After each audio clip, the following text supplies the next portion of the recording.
Perempuan itu ibuku bagian 21. Aldi semakin hari kian lupa diri. Ia terbuai oleh kehangatan yang diberikan Puput. Bahkan semenjak sore itu, Aldi semakin dekat dengan Puput. Berangkat kerja bareng, pulang pun bersama hingga larut malam. Bahkan, Aldi pun sering tak pulang karena di rumah ia suntuk dan pusing dengan omelan Sulastri tentang Adira. Ia lebih suka menghabiskan waktu bersama Puput. "Kamu ini kemana aja sebenarnya? Kenapa akhir-akhir ini sering gak pulang?" tanya Sulastri suatu pagi ketika Aldi libur kerja. "Suntuk di rumah. Pusing," Aldi menjawab sekenanya. "Kamu pusing bisa keluyuran. Terus ibu, kamu tega biarin ibu capek sendiri di sini? Ngurus anakmu, ngurus istrimu. Lama-lama ibu juga bisa gila." Iya. Nanti aku cari cara supaya Adira nggak di rumah ini lagi. Ibu mau secepatnya. Jangan cuma omong. Lihat itu istrimu. Makin parah dia." Aldi berdecak kesal. Rumah, katanya bisa membuat tentram dan damai. Namun mengapa rumahnya justru membuatnya sakit kepala? Tak ada sedikit pun kehangatan. Saat melihat Adira di kamar, Aldi meringis. Aldi mengusap hidung karena bau pesing yang menyengat. Rambut panjang Adira berantakan dan mekar karena tak pernah dibersihkan atau disisir. Wajahnya kusut, dan cekungan di bawah mata begitu tampak jelas. Aldi menutup pintu lagi. Ia sudah tak mungkin mempertahankan Adira di rumah ini.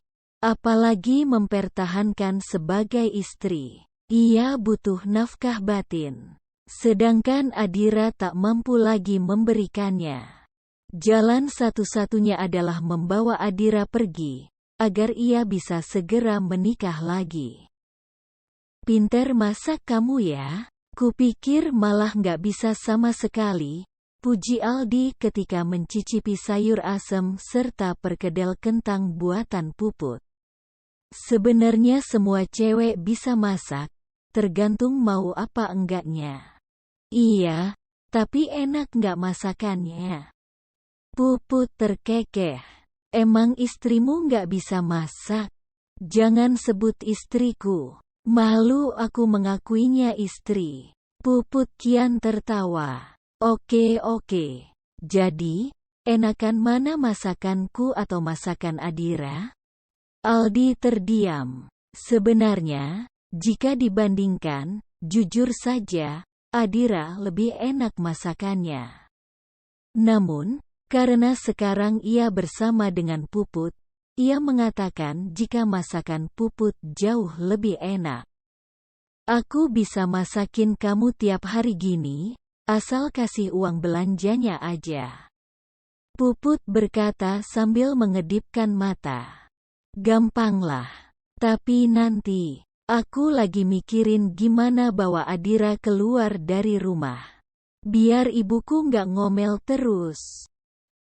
Gimana kalau suruh orang buat jaga? Kamu titipin ke rumah orang itu. Suruh jagain, nanti kasih uang tiap bulannya." Gila kalau harus bayar orang tiap bulan. Pasti nggak mau dibayar murah. Bangkrut aku yang ada.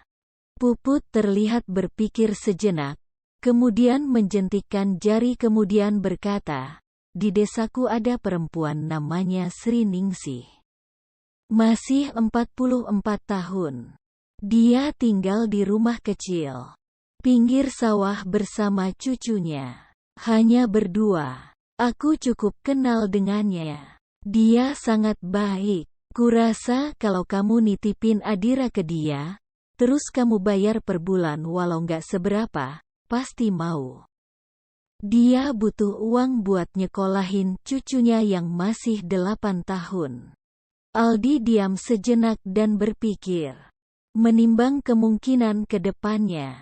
Apakah akan menimbulkan masalah atau tidak? Gimana, Di? Kalau mau aku bisa antar kamu bawa dia ke sana. Nanti kalau gajian, duh kan masih lama. Pakai uangku dulu nggak apa-apa. Serius. Aldi menoleh dan menaikkan satu aslinya. Iyalah. Gimana? Aldi mengangguk. Okelah. Besok kita ke sana. Mengangguk. Okelah. Besok kita ke sana. Mengangguk. Okelah. Besok kita ke sana. Aku nyoba nyewa mobil tetangga entar. Nah, aku nyoba nyewa mobil tetangga entar. Nah, aku nyoba nyewa mobil tetangga entar. Cakep. Puput mengacungkan jempolnya dengan senyum lebar. Gio masih di tempat duduk ketika teman-teman di kelasnya sudah berhamburan keluar. Tadi, Reno berpesan agar Gio tetap di kelas dulu karena wali kelasnya itu ingin bicara. Setelah semua anak-anak pulang, dan tinggallah Gio di kelas, Reno datang mendekatinya. Bagaimana kabar ibumu, Gi? Tanya Reno sambil menarik kursi dan duduk di sebelah Gio. Gio menggeleng lemah dan menunduk. Apa ibumu masih suka pergi ke toko buat beli susu? Gio menggeleng lagi. Ibu dikurung di kamar. Eyang dan ayah bilang nggak boleh dibuka. Terus gimana sama makannya? Eyang yang kasih. Ayahmu nggak bawa ibumu ke dokter? Gio kembali menggeleng. Katanya biayanya mahal. Ayah nggak punya uang. Reno menghela napas panjang. Ia sangat prihatin dengan keadaan ibunya Gio, tapi ia juga tak bisa membantu banyak. Reno menepuk pelan bahu Gio. Terus doakan ibumu, Gi. Minta sama Allah supaya mau menyembuhkan ibumu. Gio capek berdoa sama Allah. Allah nggak dengar doa Gio. Gio berucap lirih dan matanya mulai berkaca-kaca. Gi, Allah itu maha baik. Baik sekali. Kita minta sama Allah, pasti dikasih. Kalau nggak sekarang, pasti nanti. Kalau sekarang Allah belum kabulin permintaanmu, bisa jadi Allah ingin mendengar doa-doamu lagi. Setiap hari, setiap malam, Allah ingin mendengarnya. Gio cuma pengen ibu sembuh, isaknya dan tetap menunduk. Tanpa sadar mata Reno pun memanas, buru-buru ia mengerjap agar tak sampai menangis di hadapan Gio. Ibumu pasti sembuh. Pasti. Hanya ini kalimat yang bisa Reno ucapkan untuk penyemangat Gio. Gio mengangguk sambil mengusap matanya yang basah. Kemudian ia merasakan tangannya diraih lalu diselipkan sejumlah uang. Ketika ia menoleh menatap Reno, lelaki itu tersenyum lembut dan berkata, "Simpan dan pakailah saat kamu butuh. Untuk keperluanmu atau ibumu. Nggak seberapa tapi semoga berguna." Gio menatap tangannya yang ditutup oleh tangan Reno. Saat setelah meninggalnya Sanum dan Adira mengalami gangguan jiwa, banyak yang tiba-tiba memberinya uang. Seakan-akan hidup Gio dan Adira begitu menyedihkan. Gio menggeleng dan mengembalikan uang itu pada Reno. Gio nggak bisa nerima uang itu, Pak. Bapak ikhlas, Gi. Ambillah. Reno kembali meraih tangan Gio tapi anak itu segera menarik tangannya. Gio nggak bisa. Itu malah bikin Gio semakin sedih. Reno menautkan alisnya. Semakin sedih. Kenapa?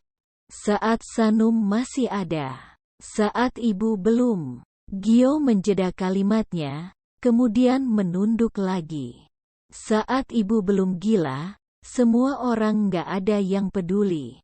Nggak ada yang kasih uang. Nggak ada yang mau kasih utang untuk ibu.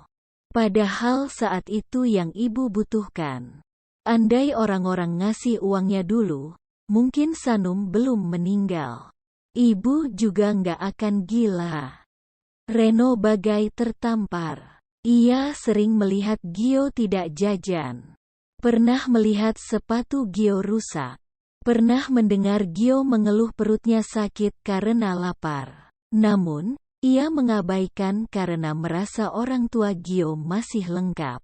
Bahwa Gio jauh lebih mampu dibanding anak lain yang perlu dikasihani. Namun ternyata ia salah. Ia merasa berdosa sekarang. Karena menutup mata atas penderitaan orang lain karena bukan urusannya. Setelah menyuruh Gio pulang, Reno justru duduk diam di kelas sendirian. Anak kecil itu telah mengajarkan arti kepedulian. Sambil menarik napas panjang, lirih ia berucap, "Ampuni hamba ya Allah, ampuni hamba yang telah abai dan lalai ini." Reno menutup muka dan terisak pelan. Dalam hati ia berjanji akan membantu Gio ke depannya, apapun itu. Gio mengernyitkan dahi ketika melihat mobil di halaman rumahnya. Namun, ia mengenali mobil tersebut adalah milik juragan padi di desanya. Awalnya Gio mengabaikan, tapi saat melihat Aldi mendorong Adira seperti seorang tahanan, Gio langsung takut akan kemungkinan yang dipikirkan. "Ayah, ibu mau dibawa kemana?" tanya Gio sambil mendekat. Melihat keadaan ibunya, ia sangat prihatin. Rambut berantakan, badan bau pesing, dan beberapa memar baru di wajah Adira. "Ayah mau bawa ibu ke rumah sakit jiwa." Aldi menjawab sambil terus mendorong Adira untuk melangkah menuju mobil. "Pulangnya kapan?" Gio pun berjalan mendekat, mengekori Aldi. "Ya nggak tahu. Nanti kalau ibu sembuh." Gio mau ikut. "Kamu di rumah aja." Gio mau ikut. "Ya." Aldi mengabaikan dan membuka pintu mobil. "Masuk," perintahnya lada Adira. Adira diam saja tapi menuruti apa kata Aldi. Masuk ke mobil. Gio menyusul dan merengek ingin ikut. Menangis dan menarik-narik baju Aldi. "Gio," sentak Aldi, mendorong tubuh Gio menyingkir agar ia bisa menutup pintu. "Gio mau ikut, ya?" "Gio mau ikut, Buk," teriak Aldi dan Sulastri tergopoh-gopoh keluar sambil membawa tas ransel berisi pakaian Adira. "Nih, nggak usah teriak-teriak. Ibu dengar, pegangin Gio. Aku mau berangkat sekarang." "Nggak mau." Gio mau ikut. "Gio mau sama ibu aja, ya." "Gio mau sama ibu," teriak Gio sambil meronta-ronta ketika dipegang oleh Sulastri. "Ibumu itu mau dibawa ke rumah sakit jiwa. Biar sembuh." Sulastri menjelaskan sambil memegang tubuh Gio erat. Namun, Gio seperti punya prasangka buruk. Ibunya dibawa ke rumah sakit jiwa bukan untuk disembuhkan, agar Aldi atau Sulastri tak direpotkan lagi. "Nggak," teriak Gio lagi sambil menggigit tangan Sulastri. "Au," pekik Sulastri lalu memaki-maki. Gio sudah berlari mengejar ayahnya. Bersimpuh dan memegangi kaki Aldi. "Ibu nggak boleh dibawa pergi, ya. Jangan bawa ibu pergi. Jangan." Gio nggak akan biarin ibu kabur lagi. Gio akan jaga ibu. "Ayah jangan bawa ibu pergi. Jangan." Aldi mendesis geram, melepas tangan Gio dari kakinya sambil manggil Sulastri. Wanita itu kembali mendekat dan menarik kasar tangan Gio. Aldi langsung masuk mobil, sedangkan Gio kian memberontak tapi tubuhnya didekap erat oleh Sulastri. Namun, kuatnya tenaga Gio membuat Sulastri kewalahan. Gio kembali ke mobil, menggedor-gedor pintunya. Ayah, buka pintunya. Ayah, jangan bawa ibu pergi. Ayah, buka pintunya. Dari dalam mobil, Adira menoleh, menatap luar jendela. Tangannya ia tempelkan ke kaca jendela mobil. Menatap Gio yang berteriak dan menangis. Gio melihat ibunya yang duduk di belakang sambil menempelkan tangan, ia langsung beralih ke pintu belakang.